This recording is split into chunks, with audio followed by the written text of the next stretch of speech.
Assalamualaikum warahmatullahi wabarakatuh.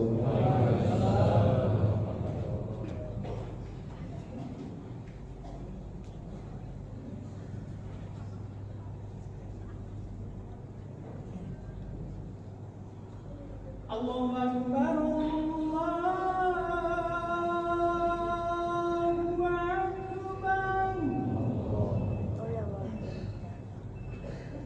Allahu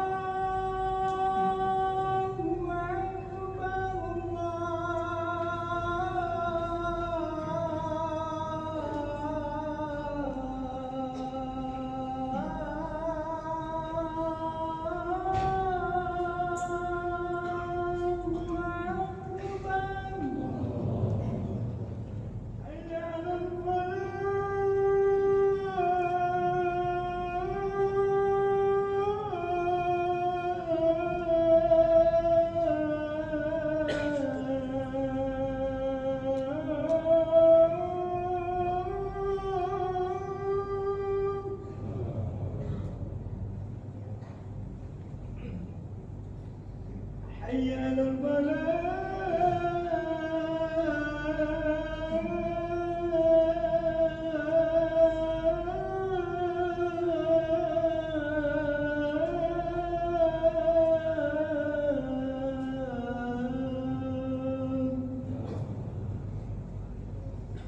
Allahu Akbar, Allahu Akbar.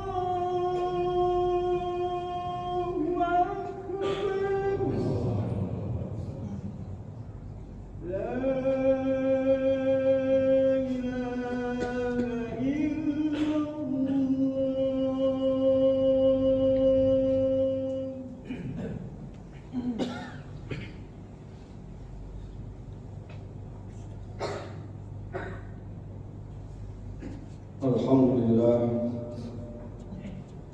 Alhamdulillahil malikil qahhar mukawwiril laili 'ala an-nahar tafsiratan li ulil absar.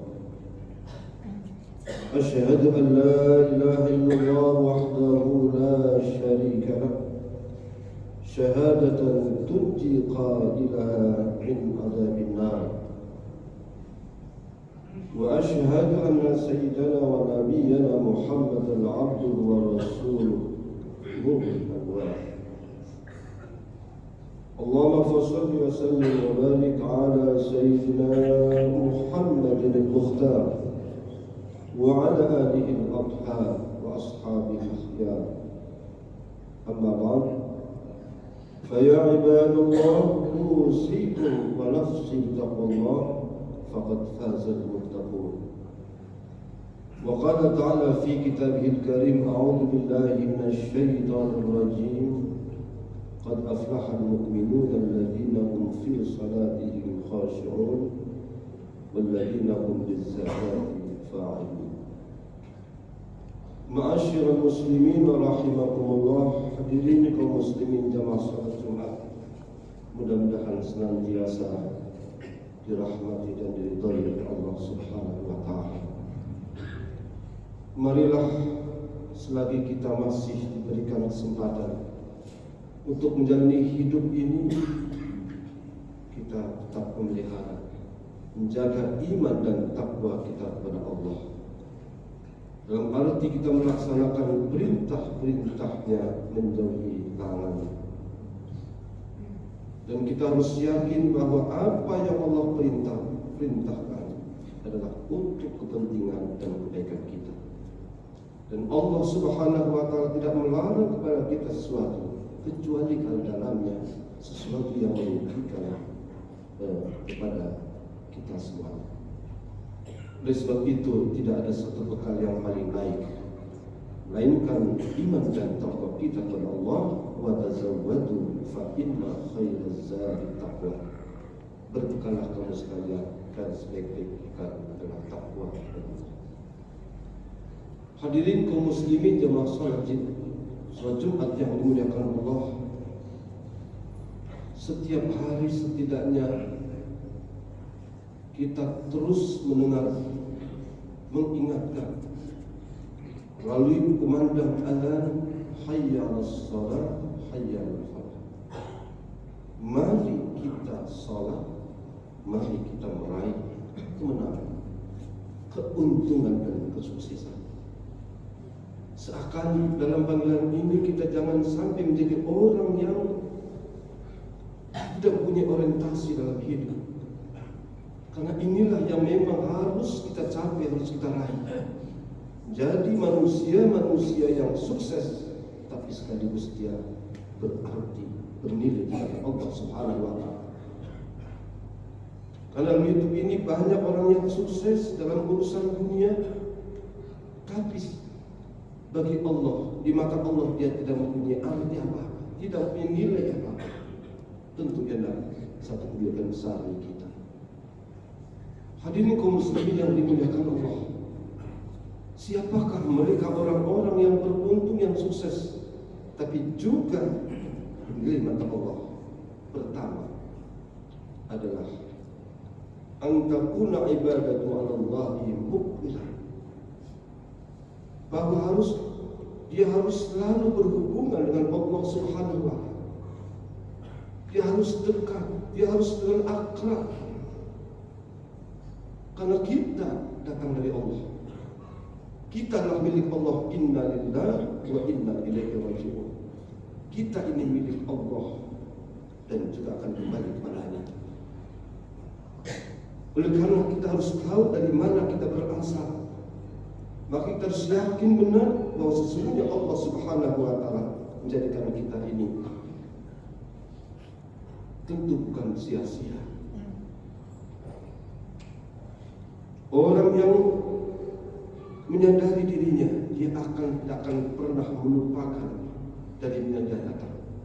Oleh sebab itu, sebelum kita kembali kepadanya, kita harus menjaga hubungan dengan Allah Subhanahu wa Ta'ala, hubungan yang akrab, yang didasari oleh ma'rifah, mengenal kepada Allah Subhanahu wa Ta'ala.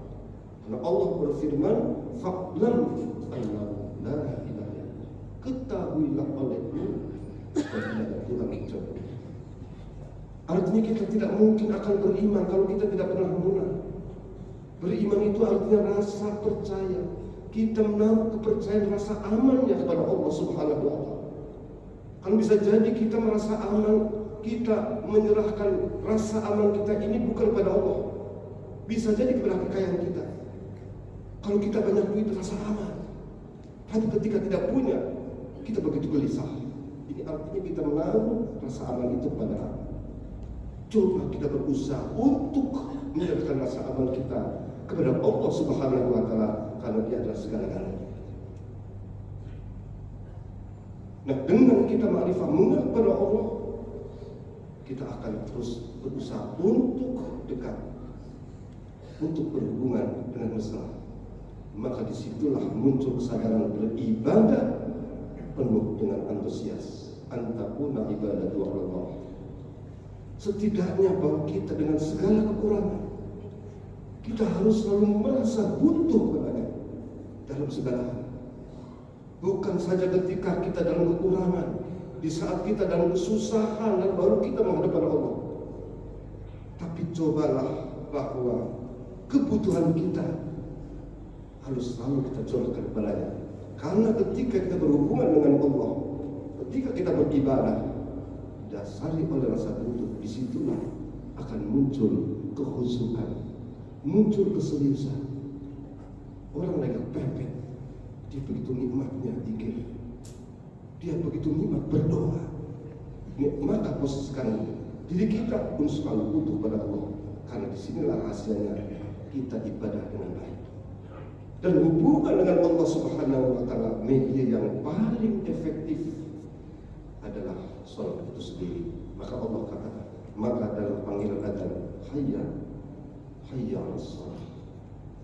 Karena sholat itu adalah media untuk kita berhubungan dengan Allah secara totalitas.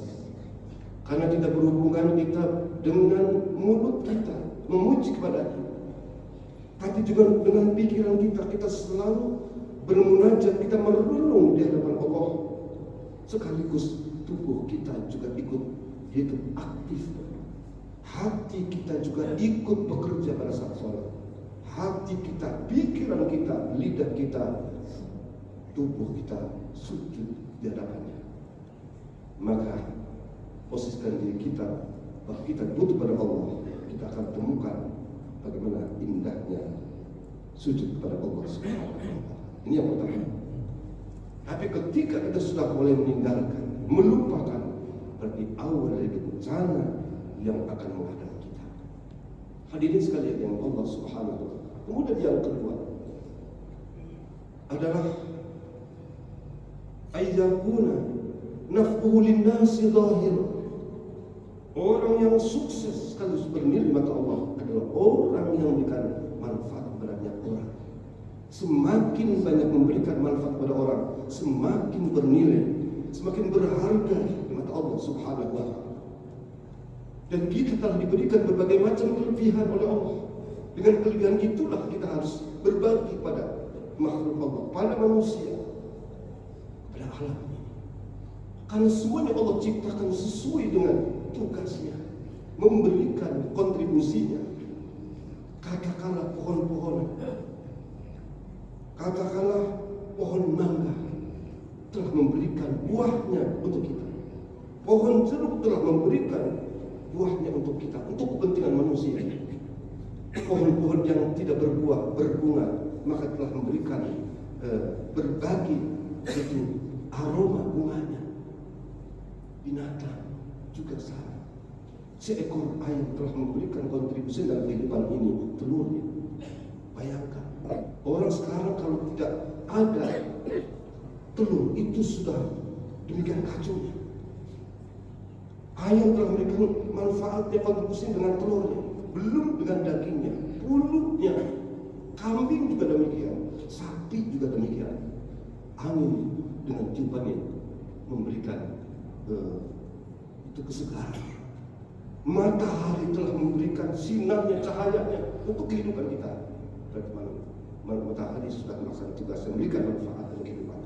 Begitu juga dengan bulan.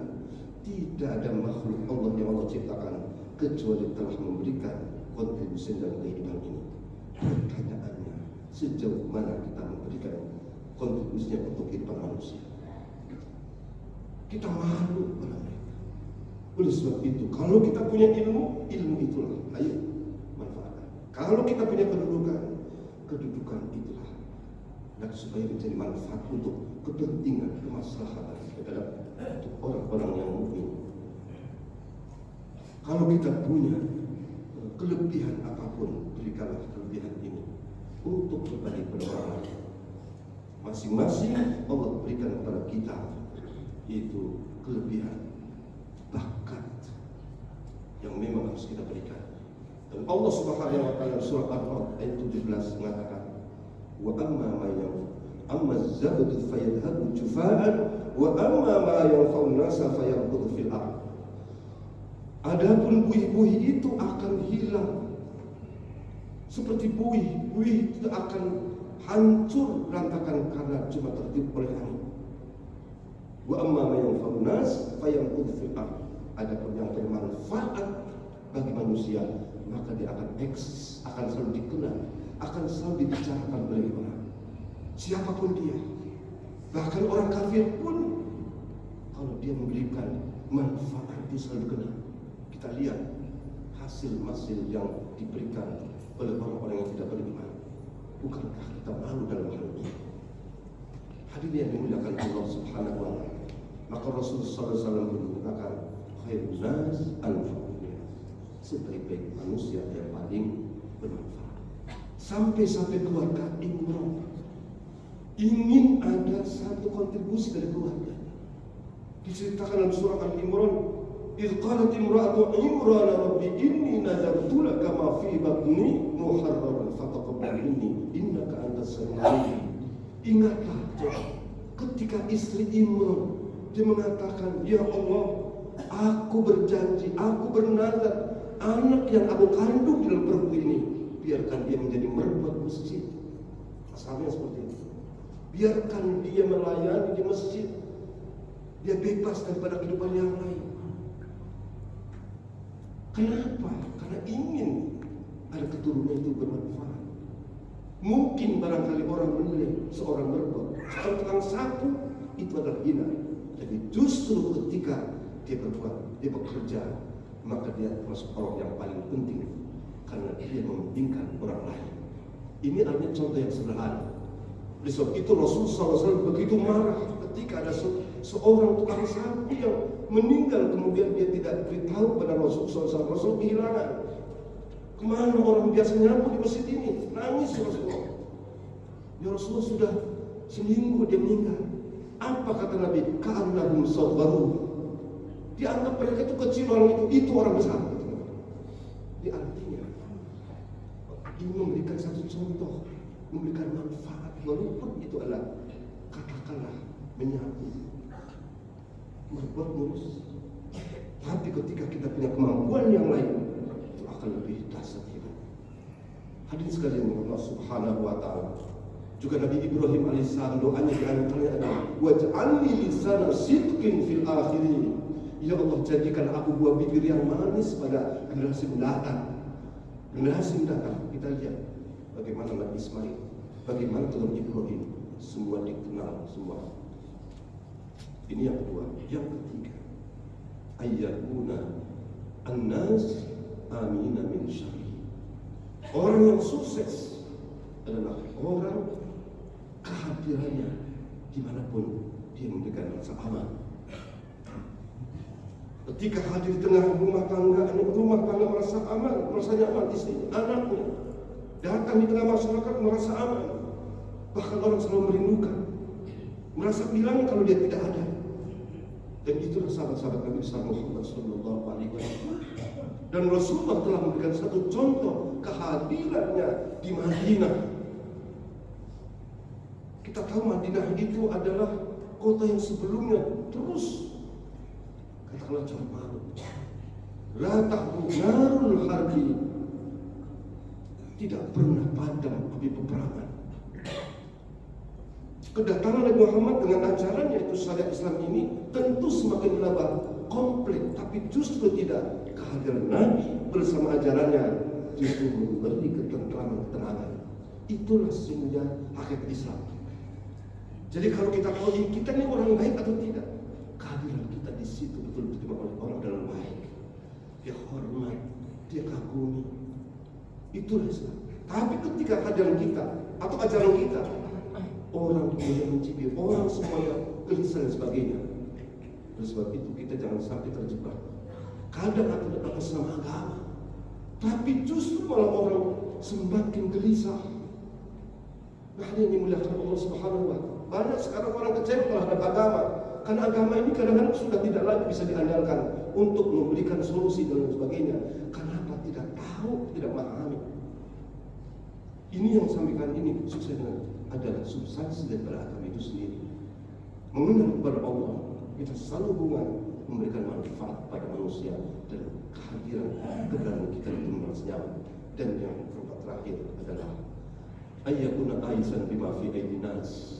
Kita tidak usah terlalu silau terhadap apa yang capaian yang dimiliki oleh orang lain. Kalau kita punya saudara, punya tetangga sukses, kita bersyukur, tertawa, kita bahagia. Jangan justru malah kita curiga dia orang, jangan-jangan dia itu punya dukun, jangan-jangan punya tuyul dan sebagainya. Itulah bukan sifat Rasul. Inilah yang dimulakan Allah Subhanahu wa taala meraih kesuksesan sekaligus menerima Allah adalah kita banyak hubungan dengan dia dan juga hubungan mesra dengan sama kita manusia, akan juga kita berusaha mesra dengan alam semesta ini. Mudah-mudahan Allah Subhanahu wa taala senantiasa berikan bimbingan taufik dan hidayahnya sehingga kita termasuk orang yang beruntung baik di dunia di akhirat. Amin ya rabbal alamin. A'udzubillahi minasyaitonir rajim. Bismillahirrahmanirrahim. Wal 'asri innal insana lafi khusr illa alladziina aamanu wa 'amilus shalihaat wa tawassaw bil haqq wa tawassaw bis sabr. Barakallahu li wa lakum fil Qur'anil 'azim wa nafa'ani wa iyyakum bima fihi min al-ayati wa dhikril hakim wa taqabbala minni wa minkum tilawatahu innahu was-sami'ul 'alim. Astaghfiruhu innahu huwal ghafurur rahim.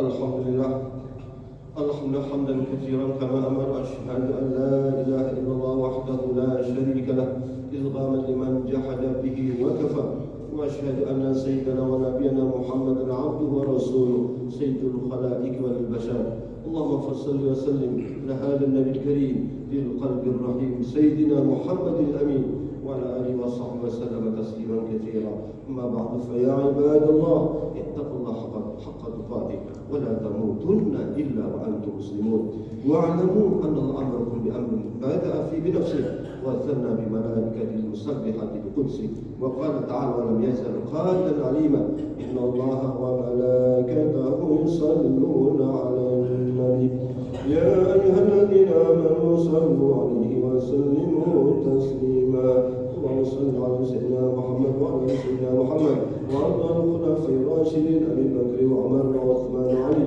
وعن بقيه الصحابه اجمعين وعلى التابعين وعلى التابعين وعلينا برحمتك يا ارحم الراحمين. اللهم اغفر للمؤمنين والمؤمنات والمسلمين والمسلمات. اللهم ارحم سيدنا محمد. اللهم اصلح امه سيدنا محمد. اللهم انصر امه سيدنا محمد. اللهم الحق حق وارزقنا اتباعه والباطل باطل وارزقنا اجتنابه.